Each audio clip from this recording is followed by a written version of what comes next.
I've stayed in dozens, maybe hundreds of hotels in my life. You know how it is: business trips, random overnight stops on long drives, visiting family. Nothing unusual ever happened. Hotels were just temporary places. Walls, a bed, a TV. But that all changed in 2021. I took a trip up to northern Michigan, and I booked a room in a hotel that completely rewired the way I think about doors, walls, and especially silence. It was early October. The air had that sharp, biting cold that gets under your skin. The hotel itself was this tall, old building, brown brick, rows of narrow windows, and a lobby that looked like it hadn't been touched since the 90s. The moment I walked in, I noticed the quietness. But it wasn't a peaceful quiet. It was the kind of heavy silence that makes your ears ring, like the air itself is holding its breath. The woman at the front desk barely glanced up when the bell on the door chimed. Her voice was incredibly soft, almost a whisper, as if she was afraid of disturbing something or someone I couldn't see. She just handed me my keycard. Room 614. Top floor. The elevator ride up felt strangely long. The lights flickered once, just a quick flash. Not enough to be truly alarming, but just enough to make you second guess. If you actually saw it, when the doors finally slid open, the hallway looked completely normal. Clean carpet, beige walls, warm, soft lighting. But the instant I stepped out of the elevator, I felt this bizarre sensation. It was like someone had just rushed past me. The air moved, a little gust against my face, but there was absolutely nothing there. I brushed it off, found my room, and unlocked the door. Inside, it was a standard hotel room. King bed, a TV on a dresser, a small round table with a chair, and a window overlooking the mostly empty parking lot. Nothing seemed out of place, at least, not yet. Primera. Settled. In. I took a shower, answered a few work emails, mindlessly flipped through TV channels, and eventually, exhaustion hit me. I turned off the lights and tried to sleep, but sometime around 1:30 in the morning, a sound woke me up. It was a faint clicking, not loud, not sharp, just a small, repetitive tick, tick, tick. It sounded exactly like fingernails, gently tapping on wood. I tried to ignore it, telling myself it was just the building settling or the heating system kicking on. But then a chilling realization washed over me. The sound wasn't coming from the walls or the ceiling. It was coming from inside my room. More specifically, from the closet door. My heart started to pound. I reached over and flicked on the bedside lamp. The tapping stopped instantly. The silence that followed was somehow louder than the sound had been. I just sat there, staring at the closet door for what felt like an eternity. It was closed perfectly, completely closed just how I had left it. I remember whispering to myself, "It's the AC. Or pipes. Something normal.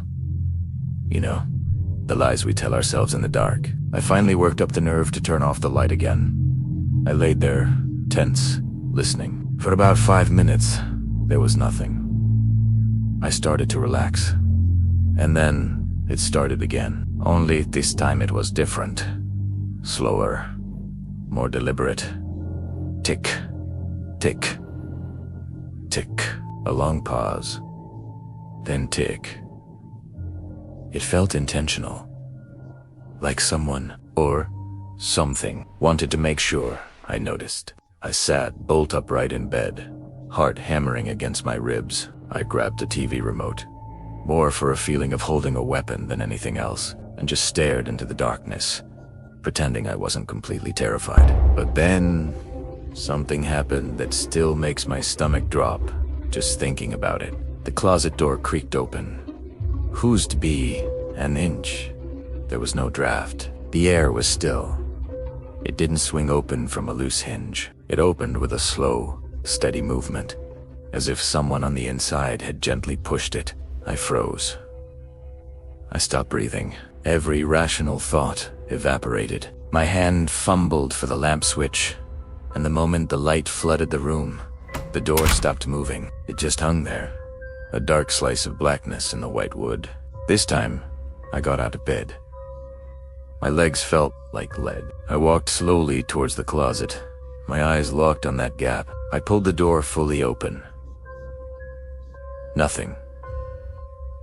Absolutely nothing inside, just a few empty hangers swinging slightly. But the air inside that closet, it was cold. So much colder than the rest of the room. A deep, unnatural chill. I slammed the door shut, making sure the latch clicked, and forced myself back into bed, pulling the covers up to my chin like a little kid. I don't know how much time passed, maybe an hour. I was drifting in that half-awake, half-asleep state of pure exhaustion and fear when a new sound jolted me fully awake. And this one was worse, so much worse than the tapping. It was breathing, soft but heavy. Not my breathing. It was slowed deeper, a ragged inhale and a long, slow exhale, and it was coming from the corner of the room near the little table and chair.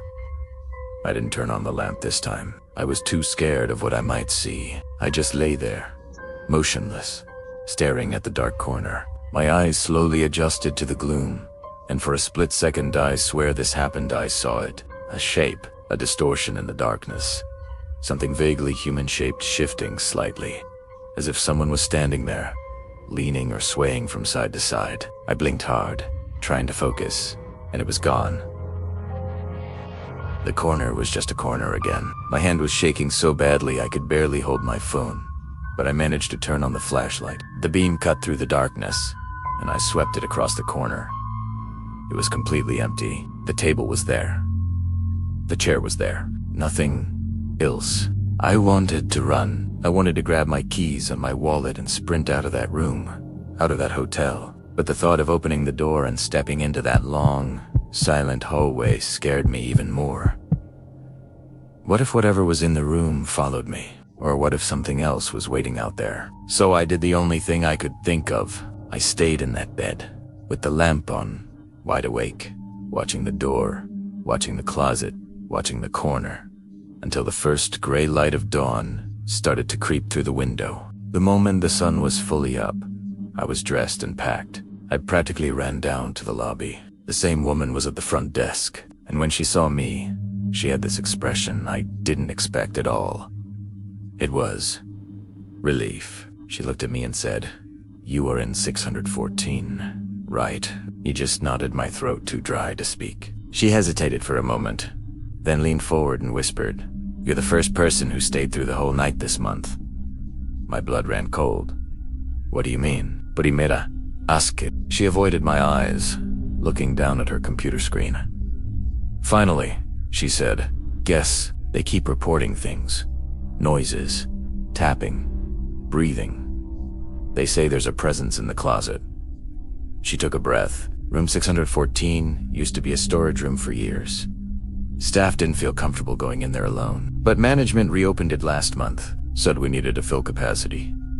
I had to ask, why didn't the staff like it? Her voice dropped even lower, to a barely audible whisper.